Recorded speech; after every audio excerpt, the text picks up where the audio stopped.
জুলাই বিপ্লবের ঘটনায় আহত না হয়েও নিজেকে আহত জুলাই যোদ্ধা পরিচয় দিয়ে নীরবে মাসের পর মাস সরকারি ভাতা তুলছেন এক যুবক, অথচ আন্দোলনের দিনগুলোতে তার গায়ে আঁচড় পর্যন্ত লাগেনি বলে অভিযোগ উঠেছে। উনি আহত হয়েছিলেন মূলত 6 তারিখে। তার পারিবারিক একটা জমি নিয়ে বিরোধ ছিল, সেই বিরোধের জোরে তিনি আহত হয়েছিলেন, কিন্তু সেটা তো কোনোভাবেই জুলাই আন্দোলনের সাথে জড়িত না। জুলাই আন্দোলনে যারা সম্পৃক্ত ছিলাম বিভিন্নভাবে, তারা এই বিষয়টাকে তীব্র নিন্দা জানাচ্ছি যে যারা দায়িত্বশীল ছিলেন এই বিষয়ে তাদের আরও একটু দায়িত্বশীলতার পরিচয় দেওয়া উচিত ছিল। বিষয়টি সামনে আসতেই এলাকা জুড়ে শুরু হয়েছে নানা প্রশ্ন, কানাঘুষা আর ক্ষোভ। কিভাবে এমন একজন ভাতা পাওয়ার তালিকায় ঢুকে গেলেন, এ নিয়ে তৈরি হয়েছে রহস্যের আবহ।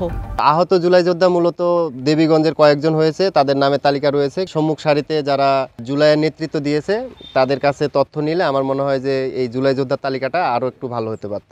বিপ্লবের দিনগুলোতে অনেকেই রাস্তায় ছিলেন, অনেকেই আহতও হয়েছেন, কিন্তু এই যুবক আহত হওয়ার দাবি তুলেছিলেন আন্দোলন থেমে যাওয়ার পরের এক পারিবারিক ঝামেলাকে কেন্দ্র করে। এই বিতর্কিত ঘটনাটি ঘটেছে পঞ্চগড়ের দেবীগঞ্জে। অভিযুক্ত ওই যুবকের নাম জুবায়ের ইসলাম ওরফে তাকদীর।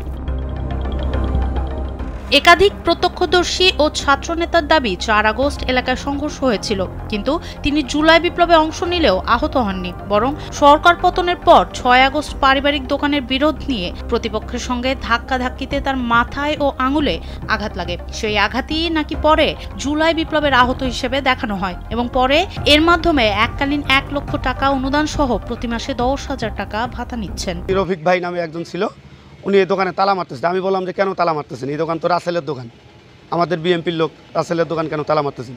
উনি ফট করে বললো যে রাসেলের বাবার দোকান নাকি। ধস্তাধস্তি করে এক মতন 2-1টা চড়থাপ্পড় মারামারি হয়।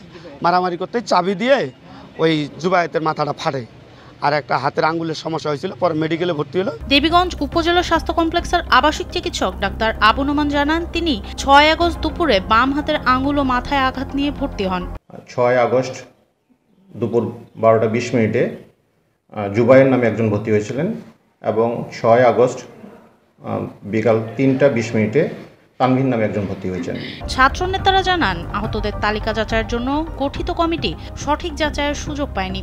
কমিটির ছাত্র প্রতিনিধিরা 6 আগস্ট পর্যন্ত কারাগারে থাকায় জুবায়ের তাদের কাছে তথ্য গোপন করে আহত জুলাই যোদ্ধা হিসেবে গেজেটভুক্ত হতে সক্ষম হন। যোদ্ধা হিসেবে কারাগারে থাকার কারণে পরবর্তী আমরা যখন আসি এটা ভেরিফাই করার সময় সেই তাকদীর আমাদের কাছে কিছু তথ্য গোপন করেছিল।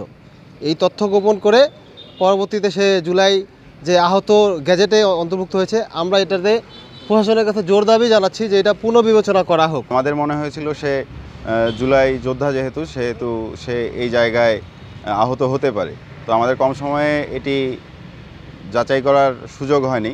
তো এখন এটি যদি ভুয়া হয়ে থাকে এবং সে তথ্য গোপন করে এই জায়গায় এসে থাকে, তাহলে প্রশাসনের কাছে আমাদের জোর দাবি থাকবে তাকে এই গ্যাজেট থেকে বাতিল করা। এ বিষয়ে জানতে চাইলে অভিযুক্ত জুবায়ের দাবি করেন, তিনি কারো কাছে অনুরোধ করেননি। সরকার তার 6 আগস্টের আহত হওয়ার তথ্য অনুযায়ী নিজ উদ্যোগে তালিকা করেছে। কারো কাছে যায় যে এটার জন্য আমার এটা লাগবে বা এই সমাচার, এরকম কারোর সাথে আমি কমিউনিকেশন করি নাই। সরকারের পক্ষ থেকে নিজে থেকে আসছে।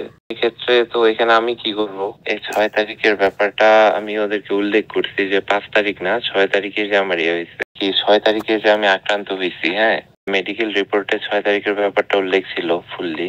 উপজেলা নির্বাহী কর্মকর্তা মোহাম্মদ মাহমুদুল হাসান জানান, কেউ আহত না হয়েও তালিকায় থাকলে তার নাম বাতিলের প্রস্তাব পাঠানো হবে। আমাদের এলাকায় 3 জন সমন্বয়ক ছিল, সেই 3 জনই সম্ভবত সময় ছিল। তারা তো চেক করে তারাই নাম প্রস্তাব করছে। যদি এরকম ভুল হয় যে এরকম ভুলভাবে কেউ অন্তর্ভুক্ত হয়েছে, তাহলে যদি হয় তার নাম বাতিল করা হবে। এই ঘটনার পর পুরো তালিকা নতুন করে যাচাইয়ের দাবি উঠেছে এলাকাবাসীর মধ্যে। সনম সিদ্দিকী, কালবেলা।